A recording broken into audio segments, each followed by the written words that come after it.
방송인 김재동 씨가 어느 토크쇼에 출연해서 이런 말 하는 걸 제가 들었는데요. 제가 우리나라 헌법을 읽고 너무 좋아서 독후감을 썼습니다. 그러자 어떤 국회의원이 전문대에 나온 사람이 뭘 안다고 라고 했습니다. 기자가 이것을 가지고 전화 왔길래 그분께 이렇게 전하라고 했습니다. 전문대에 나온 나도 안다. 여러분 웃지 않아도 되는데 저는 김재동 씨가 토크쇼에서 이 말하는 걸 들으면서 많이 웃었습니다. 한편 이분이 언급한 주제가 가벼운 주제가 아니기 때문에 지금도 머리에 남아 있습니다. 헌법에 대해서 말하고 있지 않습니까? 우리는 대한민국 헌법이라는 이 틀 안에서 다 정말 하나의 국가 공동체를 이루고 있습니다. 다시 말하면 우리는 대한민국 헌법을 준수하는 대한민국 국민이라는 의미에서 하나가 되어 있습니다. 대한민국 국민은 헌법 아래에서 하나가 되어 있다면 하나님을 믿는 우리는 어떨까요? 하나님을 믿는 우리는 그 믿음 안에서 하나가 되어 있습니다. 어떤 믿음? 주 예수 그리스도를 나의 구주로 믿는 그 믿음 안에서 우리는 하나가 되어 있습니다. 여러분, 하나님을 믿는 이 자리에 계시는 우리 모두는 그러므로 주님 안에서 하나가 되어 있어요. 맞습니까? 주님 안에서 우리가 지금 하나가 되어 있습니다. 오늘 본문인 갈라디아서 3장 23절부터 29절에서 주님 안에서 하나가 되는 것, 이것이 가지고 있는 의미에 대해서 세 가지로 말씀하고 있습니다. 간단히 먼저 제가 말씀드리면, 첫째로 율법의 통제에서 벗어나고요, 둘째로 그리스도의 옷을 입게 되며, 셋째로 천국의 귀한 상속을 받게 됩니다. 하나하나 한번 찾아보면서 말씀을 전해드리겠습니다. 첫째로 주님 안에서 하나가 된 이러한 그 귀한 메시지 가운데 담겨 있는 첫 번째 의미가 무엇인가 하면 율법의 통제에서 벗어났다라는 것이에요. 율법의 통제에서 벗어났다. 앞에서 대한민국의 헌법 아래 국민이 하나가 되었다라고 제가 말씀드렸습니다. 마찬가지로 이스라엘 민족은요, 하나님의 법 안에서 하나가 된 그러한 민족 공동체입니다. 모세가 시내산에서 하나님의 율법을 받아 이스라엘 백성에게 전했던 그때가 어느 때입니까? 지금으로부터 대략 3,400년 전입니다. 그 까마득한 옛날이죠. 그때부터 시작해서 이스라엘 민족은 모세를 통해서 하나님의 법을 받아 안았지요. 자, 받아 안은 하나님의 법을 지금까지 이스라엘 민족은 지키고 있어요. 그 법 안에서 이스라엘 민족 공동체가 형성되는 거예요.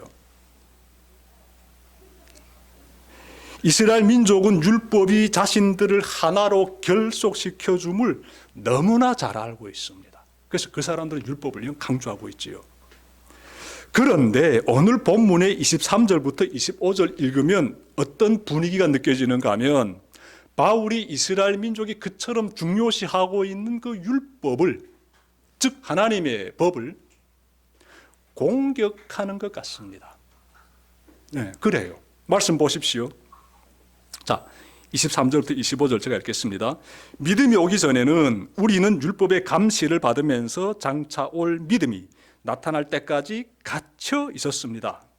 그래서 율법은 그리스도께서 오실 때까지 우리에게 개인 교사 역할을 하였습니다. 그것은 우리로 하여금 믿음으로 의롭다고 하심을 받게 하시려고 한 것입니다. 그런데 그 믿음이 이미 왔으므로 우리가 이제는 개인 교사 아래 있지 않습니다라고 할 때 이 말씀 보게 되면 율법이 우리를 감시한다든지 우리를 가둔다든지 이런 표현 쓰고 있어요. 마치도 율법이 문제 있는 것처럼, 하자가 있는 것처럼 그렇게 바울이 율법을 공격하는 것 같은 그런 분위기를 발견하게 되는데 과연 그럴까요? 절대로 그렇지 않습니다. 이 말씀이 가지고 있는 의미를 자세히 살펴봐야 돼요. 오판할 수 있기 때문에 제가 좀 강조해 드리는 겁니다. 잘 알기 위해서는 율법이 가지고 있는 목적과 기능에 대해서 꼭 알아야 됩니다. 그러면 여러분들이 잘 판단할 수가 있어요. 이 말씀이 무슨 뜻인지. 바울이 율법을 공격하는 것이 아니야 라는 그 말을 당당하게 할 수 있습니다. 율법이 목적이 무엇인지, 율법이 기능이 무엇인지 모르면 분간하기 힘들어요.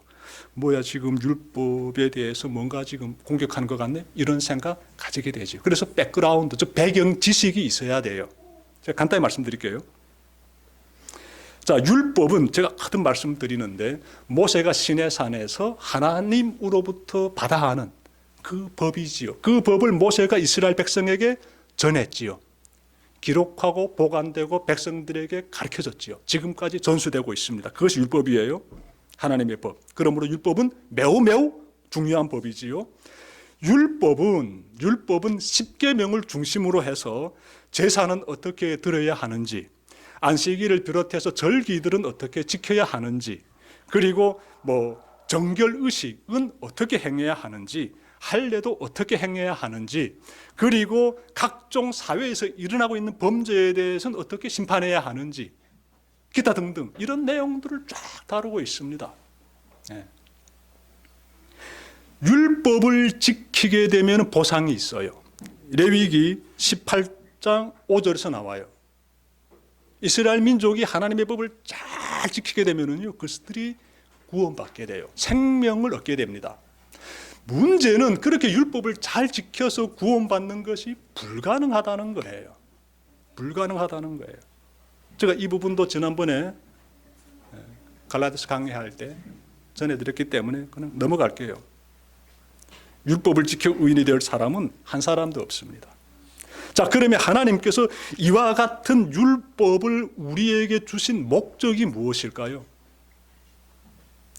그것은 율법 속에서 인류의 구주로 오실 예수 그리스도를 기다리라는 것이에요. 율법을 연구해 보십시오. 율법이 가리키고 있는 분이 있어요. 예수님을 가리키고 있습니다. 예수님을. 몇 가지 말씀드릴게요. 유월절에 관한 법이 있는데 절기법 중에 유월절 법이 있지요. 유월절은 어떻게 지켜야 된다는 법이 있습니다. 그 유월절 법만 놓고 봐도 이것은 예수 그리스도가 십자가 희생으로 우리가 정말 얻게 되는 구원에 대해서 암시하고 있습니다. 유월절날 그 어린 양이 죽임 당함으로써 이스라엘 백성이 구원받지 않습니까? 예수 그리스도가 우리를 위해서 죽으심으로써 우리 모두가 우리의 죄를 짊어지고 가신 예수님을 바라보면서 그 믿음을 가진 자는 다 구원받지 않습니까? 그래서 이 유월절 법만 놓고 봐도 예수 그리스도를 지금 암시하고 있다라는 걸 우리가 발견할 수 있고요. 그리고 제사에 사용되고 있는 그 제물을 보십시오. 즉 어떤 짐승이 사용됩니까? 흠이 없는 양이지요. 흠이 있으면 안 돼요. 흠이 없는 양이 희생 제물로서 사용되는 그 모습에서 우리는 무엇을 발견할 수 있는가 하면 우리 모두는 다 죄인이지 않아요. 하나님의 법 앞에서. 그런데 죄 없으신 예수 그리스도께서 우리를 위해서 희생하시는 그 모습을 보게 돼요. 그래서 율법을 보면서 예수 그리스도를 계속해서 우리가 생각하게 돼요. 더 정확한 내용 좀 찾아볼까요? 율법을 전한 모세가 이스라엘 민족에게 매우 놀라운 예언을 했습니다. 어떤 예언을 했는가 하면 신명기 18장 15절에서 내 하나님 여호와께서 너희 가운데 내 형제 중에서 너를 위하여 나와 같은 선지자 하나를 일으키리니 너희는 그의 말을 들을지어다. 모세가 백성들에게 한 예언이 이 속에서 나오지요. 무슨 내용입니까? 하나님께서 장차 너희에게 나와 같은 선지자를 일으켜 세우실 것이다라고. 그러니 그때 너희들은 그 선지자의 말을 들으라라고 모세가 예언했어요. 그 예언대로 오신 분이 누굴까요? 네? 여러분, 신명기 말씀 우리가 지금 금요일마다 받아 안고 있죠. 굉장히 중요한 말씀이에요. 그 신명기 말씀은. 신명기 34장 10절에서 이런 말씀이 나와요. 그 뒤에 모세와 같은 선지자가 다시는 나지 않았다라고 해요. 모세와 같은 선지자가 앞으로 나올 것이다라고 예언했는데 그 뒤에 모세와 같은 선지자가 없었다. 이스라엘 민족의 그 구약시대의 역사 보게 되면 모세와 같은 선지자가 일어나지 못했어요. 정확히 우리가 발견할 수가 있습니다. 비로소 오신 분이 누군가 하면 그분이 모세와 같은 선지자, 그분이 예수님이세요. 그래서 우리가 예수님의 말씀을 드려야 되는 것이에요. 예수님께서 오심으로써 하나님의 백성은 이제부터 예수님을 통해서 우리에게 주시는 하나님의 귀한 생명의 법이 되는 그 말씀을 받아 안게 돼요. 그래서 사도 바울은 갈라디아서 3장 24절에서 이렇게 말한 것이에요. 율법은 그리스도께서 오실 때까지 우리에게 개인 교사 역할을 하였습니다. 그것은 우리로 하여금 믿음으로 의롭다고 하심을 받게 하시려고 한 것입니다. 그리스도 오실 때까지 모세가 전한 율법이 그 율법이 가지고 있는 그 나름의 그 목적이 있잖아요. 예수 그리스도를 기다리게 하는 것. 그 역할을 해온 것이에요. 갈라디아서 3장 24절이 이 부분을 말씀하고 있습니다. 율법의 목적, 우리 시선을 예수 그리스도께로 향하게 하는 것이다. 잘 기억하십시오. 율법의 목적 무엇이다? 우리로 하여금 예수님이 어떤 분이신지를 깨닫게 해주는 것이에요. 그것이 율법이 가지고 있는 목적이에요. 여기에서부터 율법의 기능이 나오지요. 무엇이겠습니까? 예수 믿는 사람들로 하여금 하나님께서 싫어하시는 그 삶에서 벗어나 가지고 하나님이 기뻐하시는 삶을 살도록 가르쳐주는 거예요. 하나님이 어떤 삶을 싫어하시고 어떤 삶을 하나님이 원하시는지를 율법을 통해서 우리가 깨달을 수 있다는 것이지요. 깨달을 수 있다. 율법이 가지고 있는 중요한 기능이에요. 바울은 이러한 삶을 가리켜서 율법의 통제에서 벗어나는 삶이다. 이렇게 지금 표현하고 있는 것이지요. 그래서 율법의 감시라든지 율법에 갇혀 있는 것 이런 표현들을 하고 있는 것이에요. 율법의 통제 아래 있는 것처럼 이런 표현들 왜 쓰고 있다? 그래서 쓰고 있는 것이에요. 비로소 예수님이 오심으로써 이제는 모든 통제가 사라지게 되지요. 율법에서 벗어나게 되지요. 그래서 이런 의미에서 우리 예수 믿는 사람들은 율법의 통제에서 벗어났다는 의미에서 다 하나가 됩니다. 다 하나가 돼요. 그러면 이제부터 무법자처럼 살면 됩니까? 질문할 수 있지요. 결코 그렇지 않습니다. 나중에 갈라디아서 5장 말씀 전할 때 여러분들께 좀 더 구체적으로 말씀드리겠는데요. 오늘은 간단히 그냥 한 문장으로 말씀드릴게요. 무법천지처럼 무법자처럼 뭐 그렇게 사는 것 아니고요. 예수님께서 우리에게 사랑의 법에 대해서 가르쳐 주셨어요. 사랑의 법. 우리는 그 법을 실천하면서 살아가게 되죠. 그 법을 지키면서 살아가게 되는 것. 갈라디아서 5장 말씀 전할 때 자세히 잘 전해드릴게요.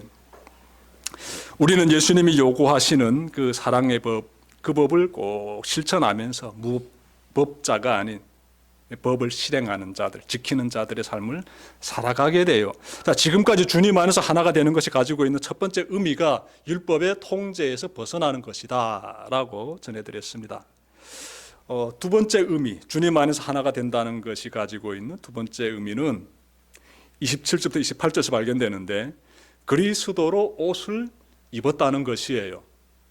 그리스도로 옷을 입었다. 말씀 보십시오. 여러분은 모두 세례를 받아 그리스도와 하나가 되고 그리스도를 옷으로 입은 사람들이기 때문입니다. 유대 사람도 그리스 사람도 없으며 종도 자유인도 없으며 남자와 여자가 없습니다. 여러분 모두가 그리스도 예수 안에서 하나이기 때문입니다. 이렇게 말씀하고 있지요. 우리가 주님 안에서 하나가 되었다는 것은 그러므로 그리스도로 옷을 입었기 때문이다 라는 것이에요. 그리스도로 옷을 입은 사람들이 예수 믿는 사람들이지요. 네. 여러분, 그리스도로 옷 입었다라고 바울이 지금 기록하고 있는데 이 말씀의 의미를 좀 더 우리가 피부로 느껴보기 위해서는 당시 사회적 배경을 좀 살펴볼 필요가 있습니다. 자, 고대 시대, 즉 신약 성경이 기록되던 그 시대는 로마의 지배하에 있었지요. 네, 로마의 문화가 그 사회 가운데 많이 퍼져 들어가 있게 되지요. 아이들이 성장하면서 이렇게 막 유년기 보내고 소년기 보내고 그러다가 성인이 되는 그런 시점에 이르게 되면은 성인식을 하게 돼요. 성인식을 할 때면 어떻게 하는가 하면 지금까지 이 소년이 입고 왔던 그 옷 있지 않겠습니까? 그 옷을 벗기고 그리고 어른이 입는 옷을 딱 입혀줘요. 환복한다는 거예요. 옷을 바꿔 입혀요. 옷을 어른이 입는 성인 복장으로 바꿔 입힌다는 것은 굉장한 의미가 있습니다. 그 시대 당시. 이제부터 이 아이는 성인의 권리를 가지고 성인의 의무를 지키게 되고 그리고 성인으로서의 시민권을 지니게 됩니다. 그런 의미가 옷을 바꿔 입는 그런 가운데 담겨져 있어요. 바울이 갈라디아 교인들을 향해 당신들은 그리스도로 옷 입었다라고 한 이 말 속에 담겨져 있는 의미 무엇일까요? 그러면 당신들은 율법의 지배로부터 자유로워지게 되었으며 그리스도와 연합하여 의와 진리와 거룩함을 따라 살아가게 되었음을 의와 진리와 거룩함을 따라 살아가게 되었음을 그리스도로 옷을 입었습니다 라는 이 표현 속에 담고 있어요. 그러므로 이제부터는 어떻게 살아야 될까요? 육신의 정욕,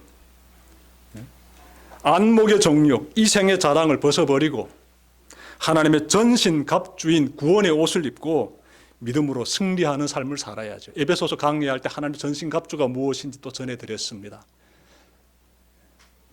여러분들께서 잘 기억하시고요. 정말 하나님 믿는 사람들은 그냥 무방비 상태로 살지 않습니다. 영적인 공격을 물리치면서 승리할 수 있는 그 하나님의 전신 갑주를 입고 살아가지요. 그 하나님의 전신 갑주를 다른 말로 또 표현한다라게 되면은 그리스도의 옷이 되겠습니다. 그리스도로 옷을 입고 살아가는 거지요. 그런데 말씀 보게 되면 그들을 가리켜서 27절에서 나오는데 세례받은 사람들이라고 또 말씀하고 있어요. 보십시오. 여러분은 모두 세례를 받아. 이렇게 말씀하고 있지 않습니까? 세례가 무엇이겠습니까? 세례가. 단순히 물 몇 번 머리에 적시고 목사님이 안수기도 해주면 그것이 세례입니까? 세례는요, 너무너무 중요합니다. 이 자리에 계신 분들은 다 세례받은 교인들이에요.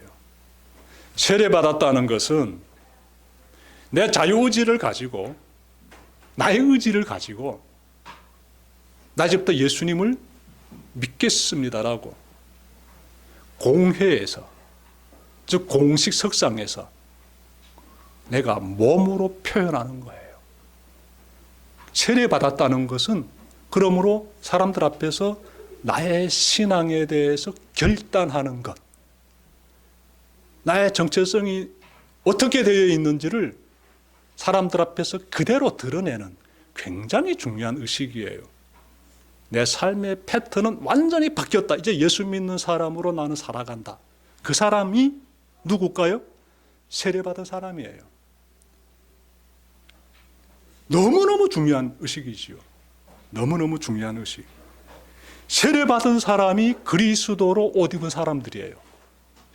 그리스도 옷 입은 사람들. 교회 회원들이고요. 제가 우리 교회 단톡방에 계신 분들 보면서 그들 중에서 수십 명의 사람들 있지 않습니까?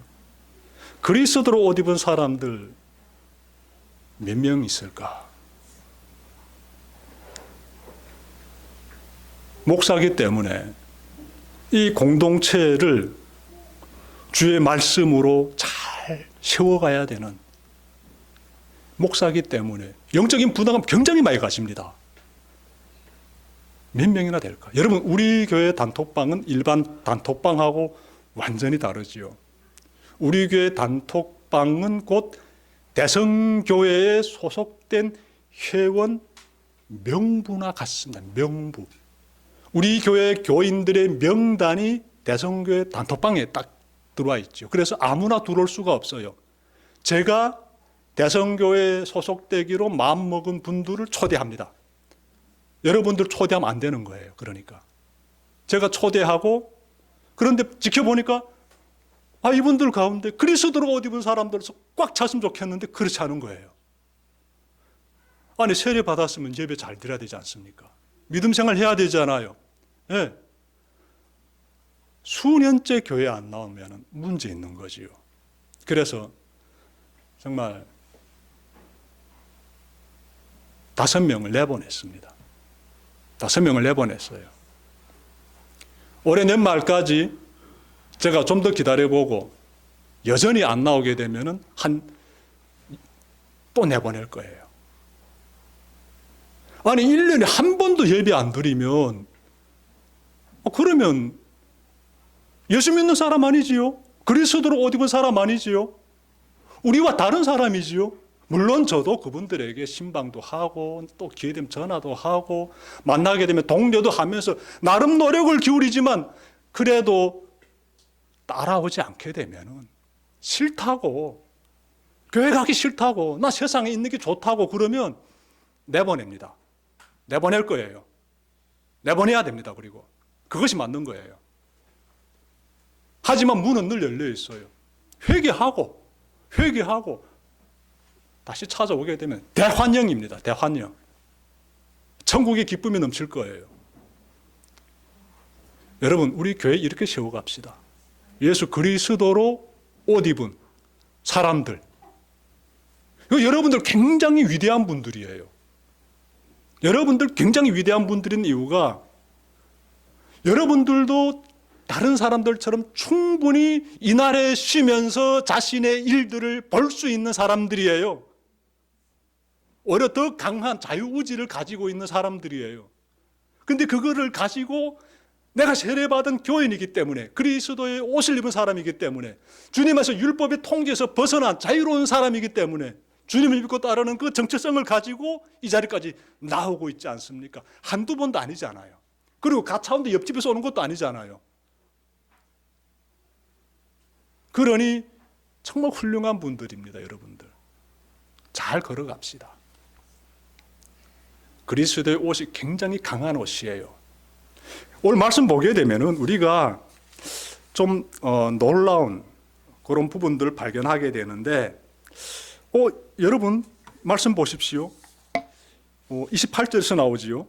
유대인, 헬라인, 종, 자유인, 남자, 여자 모두가 그리스도 예수 안에서 하나다, 이렇게 말씀하고 있어요.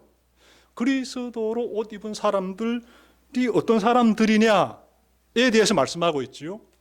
그러니 무엇이 발견됩니까? 유대인이든 헬라인이든 종이든 자유인이든 남자든 여자든 다 하나다, 이렇게 말씀하고 있는데 인종, 성별, 신분에 대해서 말씀하고 있어요. 인간 사회는 보게 되면요, 사람들이요 자꾸 이렇게 벽을 쌓아요. 내가 너보다 좀 더 낫다라고 벽을 딱 쌓고, 너는 나보다 좀 안 돼, 넌 좀 격을 좀 갖춰라라고 벽을 탁 쌓고, 편견, 차별, 심지어 모욕까지 하면서 인간 사회가 그렇게 흘러가고 있지 않습니까? 한국 사람들이 유럽 가게 되면은 그 백인들로부터 인종차별을 당하고 있다. 뉴스로 계속해서 우리가 발견할 수 있지 않습니까? 인종차별. 인종차별. 북한에서는요, 제가 자랄 때 남자는 하늘, 여자는 땅. 남자는 하늘, 여자는 땅, 이런 말을요 대수롭지 않게 하더라고요. 그 사회에서. 그러면 성인 여성도 있고 성인 남성도 있는데 그 말 하게 되면 다 웃어요. 그 사회가 그걸 받아들이는 거 아니겠습니까? 지금 이 사회, 지금 대한민국은 어떻습니까? 남자와 여자가 평등합니까? 아닌 것 같아요. 남존여비 사상이 밑에서 흐르는 것 같습니다. 제가 구체적으로 얼마든지 예를 들 수 있지만 얘기 안 하겠습니다. 신분의 차별은 북한에서 경험해 봤어요, 저는. 신분의 차별. 이거 태어나자마자 얼굴도 보지 못한 할아버지 때문에 저 같은 사람은 이 적대계층이 들어가 있는 거예요. 적대계층. 핵심 계층, 기본 계층, 적대계층이 있는데 적대계층에 들어가 있는 거예요. 그러면 그 신분에서 구별된 존재이기 때문에 감시와 이 통제, 제재의 대상이 되어버리게 됩니다. 이것이 인간 세상이에요. 인도의 카스트 제도 얼마나 심각합니까? 이것이 인간 세상이에요. 그런데 그리스도로 옷 입은 사람들의 그 공동체에는요, 어떤 말씀하고 있습니까? 모든 신분의 차별 다 사라져버리게 되고 남녀 평등 굳건하게 보장이 되고 인종 간의 차별 있을 수가 없습니다. 아름다운 사회지요. 평화로운 사회고 평등이 흐르는 사회입니다. 똑같은 격으로서 똑같은 그것이 천국이에요. 하나님의 나라입니다. 거기에 대해서 말씀하고 있어요. 그 나라에서 모두가 하나다라는 거예요. 그래서 이 자리에 계시는 그리스도로 옷 입은 우리는 어떻게 살아야 되겠습니까? 우리 천국 가서 저렇게 살 것인데 그럼 지금 우리가 어떻게 살아야 되겠습니까? 남녀 차별하고 인종 차별이나 하고 신분 차별이나 하고 우리 권사님 중국에서 오셨는데 중국에서 왔다고 차별이나 하고 탈북민들 북한에서 왔다고 차별이나 하고 그럼 되겠습니까? 교회 안에서 이러면 큰일 나요. 세상은 그럴지 몰라도. 그리스도 안에서 모두가 하나입니다. 이걸 잘 기억합시다. 자, 세 번째로 우리가 천국의 상속자가 되었음을 의미한다. 이 사실을 발견하게 돼요. 주님 안에서 하나가 된다는 것이 세 번째로 우리가 천국의 상속자가 된다는 거예요. 26절과 29절 제가 찾아 읽겠습니다. 여러분은 모두 그 믿음으로 말미암아 그리스도 예수 안에서 하나님의 자녀들입니다. 여러분이 그리스도께 속한 사람이면 여러분은 아브라함의 후손이요 약속을 따라 정해진 상속자들입니다. 야, 너무나 멋있는 말씀들이 나오지요. 예, 우리가 받게 되는 복에 대해서 말씀하고 있어요. 저희 아버지가 세상 돌아가시면서 저에게 준 유산이 없습니다. 우리 집안에 빚밖에 없었어요. 여러분들의 아버지는 어떻습니까? 뭐 유산 좀 남겨놨습니까? 네? 우리 다 웃지요? 아니 말씀 보십시오. 우리 주님 안에서 하나가 된 사람들이요 굉장한 것을 상속받게 돼요. 그런데 상속받는다는 것은요 조건이 있습니다. 아무나 상속받을 수가 없어요. 그래서 26절 보게 되면은요 그 조건이 나와요.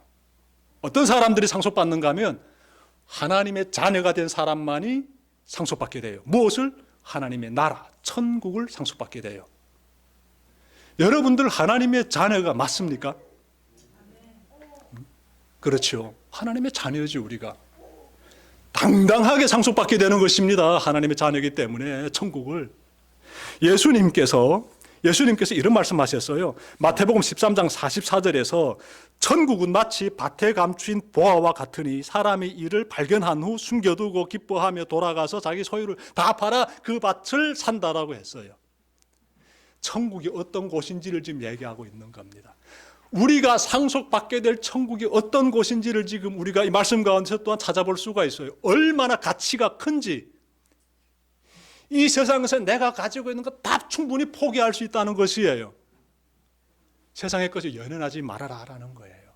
제발 그런데 연연하지 말아라. 너무너무 귀해가지고 세상의 것 다 충분히 포기하고 그것을 얻는다는 것이에요. 감사하지 않습니까? 우리가 천국에 대해서 항상 기억합시다. 그 하나님이 우리와 함께 하시는 그 영원한 그 세계에 대해서 항상 기억합시다. 우리에게 고통과 고통의 연속만을 계속 맛보게 해주는 세상 가운데서 그 어떤 거 기대하면서 그 어떤 거 붙잡고자 몸부림치지 말고 영원한 천국을 좀 소망합시다. 그리고 이 자리 가운데 함께 하시는 그 하나님, 이 험한 세상 가운데서도 나를 선택하시고 계속 이 길로 인도하시면서 너와 함께하는 하나님이 지금 너의 마음 가운데서 이렇게 말씀하고 있으니 두려워하지 말아라 말씀하시는 그 하나님께 여러분들이 한없는 감사의 고백을 쏟아내면서 이 믿음의 삶을 걸어가시면 좋겠습니다. 그 사람들이 주님 안에서 하나가 된 사람들이고 천국을 상속받은 사람들이에요. 오늘은 주님 안에서 하나가 된다는 것이 무엇을 의미하는지를 세 가지로 전해드렸습니다. 첫째로 율법의 통제에서 벗어난다. 그리스도가 오셨으므로 주님의 말씀을 들으면 되는 것이에요. 둘째로 그리스도로 옷 입은 사람들, 얼마나 감사합니까? 주님 안에서 우리 신분이 자녀가 되고 끝으로 우리가 하나님의 천국을 상속받게 되는 것. 예? 말씀 잘 기억합시다. 오늘 말씀 잘 기억하시고 여러분들이 앞으로 시작되는 이 한 주도 정말 빛이 되고 힘이 되고 이 소망이 되는 말씀과 더불어서 믿음의 삶을 잘 이어가시기를 주님의 이름으로 축원합니다. 기도드립시다.